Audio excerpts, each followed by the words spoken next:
אנחנו נשארים בענייני כדורסל. גברי, אתה נשאר איתי, ואנחנו נצרף לשיחה שלנו גם את אריק שיבק, איש הכדורסל הוותיק והטוב, ואת אפרת אבנור. שלום לכם, מה שלומכם? שלום וברכה, אחר צהריים טובים. פנטסטיק אתליטס קורפוריישן. אפרת מפלורידה, נכון? כן. ברגעים אלה. ספרי לנו בבקשה על שיתוף הפעולה עם אריק ועל המיזם המבורך שהקמתם. שיתוף הפעולה עם אריק, אולי כדאי שהוא קצת יספר. אוקיי. אריק הגיע אליי דרך הלינקדאין. אני אתן לו לספר. אנחנו התחלנו דרך מאוד ארוכה לפני בערך 10 שנים. אנחנו זה סמי סברי, השותף שלי, שחבר אליי לעסקים, היום גם שותף שלי בחיים, ובשנים האחרונות, אחרי עבודת שטח מאוד מאוד אינטנסיבית שעשינו, עלה רעיון להסתכל על הספורט בצורה אחרת, במילים פשוטות. אם אתה רוצה, אני ארחיב עכשיו, אם אתה רוצה, אני ארחיב. בוודאי, תרחיבי בשני משפטים, ואז נראה איך אריק יתחבר לזה. אוקיי, מה שאנחנו ראינו היה שבעצם בפועל, בשטח, כשמגיעים לעבוד עם מאמנים, עם קבוצות, עם שחקנים, בספורט אישי ובספורט אינדיבידואלי, אפשר לראות כמה דברים. אחד, זה שכמעט כל מה שמתעסקים בו, זה ההיבט הפיזי, וההיבט של שיפור כישורים, הסקילס. והדבר השני שהיה מאוד מאוד מפתיע, זה שהכל נעשה אודות השחקן. כל צוות המומחים המקצועיים שמקיפים את השחקן, ועד לטכנולוגיות המאוד מפותחות, אם זה מצלמות, אם זה צ'יפים, וכיוצא בזה. והדבר השלישי שהיה מאוד מאוד מוזר, זה שהדאטה מתמקד אך ורק בשני ערכים, במה טוב ובמה לא טוב.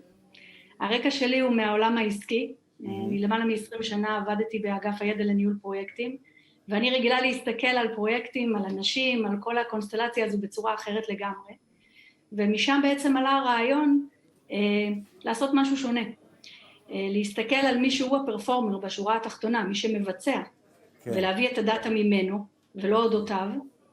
זה פעם אחת. פעם שנייה, להסתכל על כל ההיבטים של פרפורמנס. בעינינו, בראייה הוליסטית, פרפורמנס מכיל גם את הנושא הפיזי, מן הסתם, גם את הנושא המנטלי, וגם את הנושא של ה-IQ של הספורט.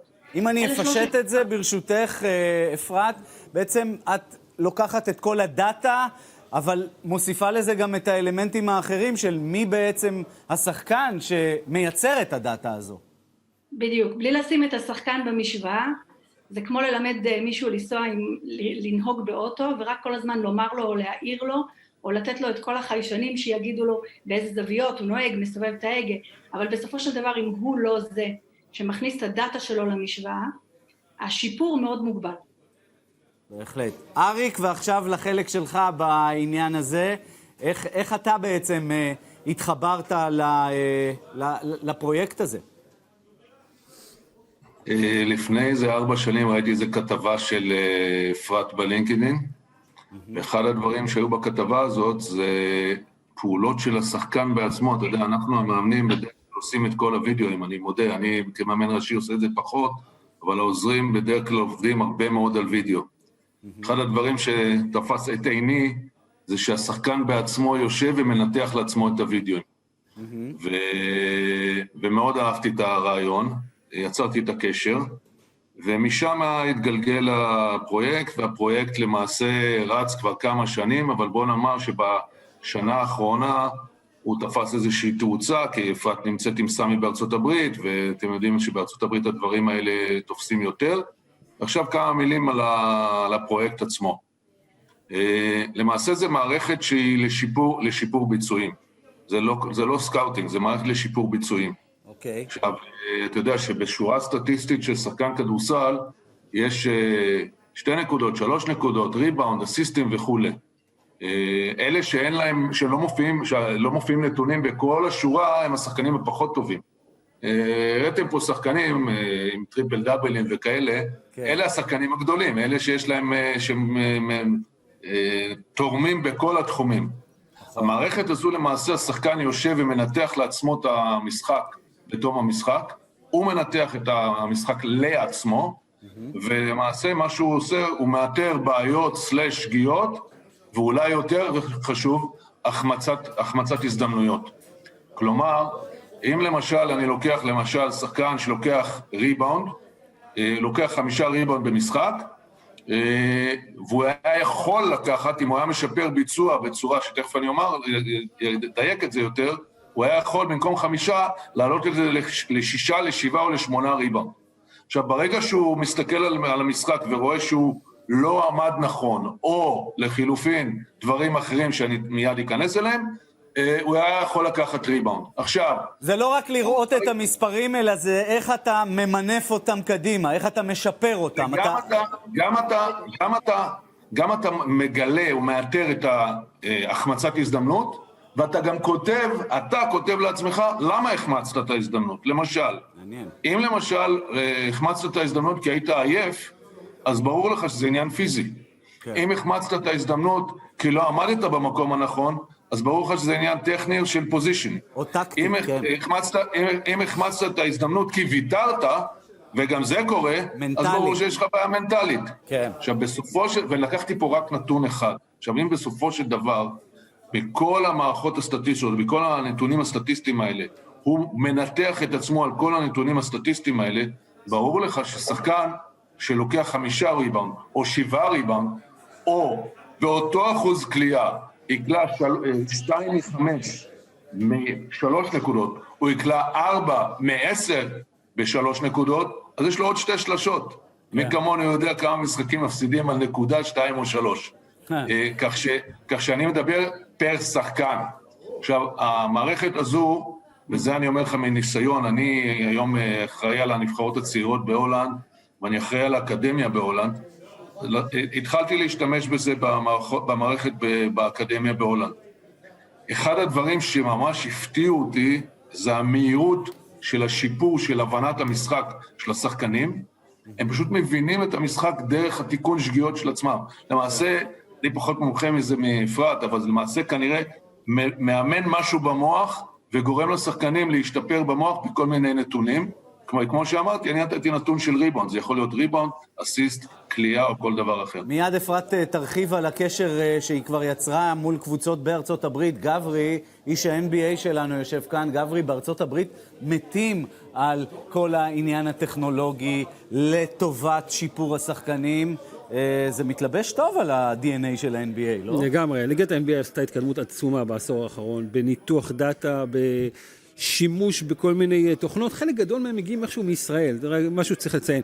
אותי מעניין לדעת, אפרת, מי אנשי הקשר בארצות הברית שאתם עובדים איתם? אני יודע שגם מישהו שקצת בקשר עם מייקל ג'ורדן בעבר, ואיך מגייסים כסף? לא? מייקל ג'ורדן?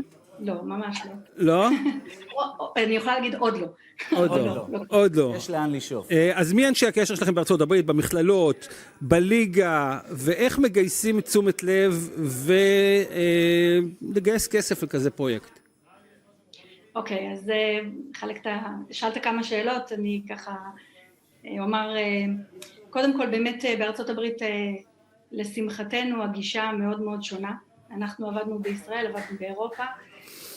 אני אומרת לשמחתנו, זה גם עצוב, כי הכוונה היא כמובן שבבית ואיפה שאנחנו רוצים, כולם ישתמשו בזה ויענו בזה, אבל גם בארץ הבנו את הבעייתיות, ופה בארצות הברית בכלל, כשמסתכלים על ספורט, כל שחקן מגיע בבוקר, גם אם זה בהייסקול, הוא לא מתחיל את היום שלו, הוא לא מתחיל אימון, בלי להסתכל על המשחק שלו.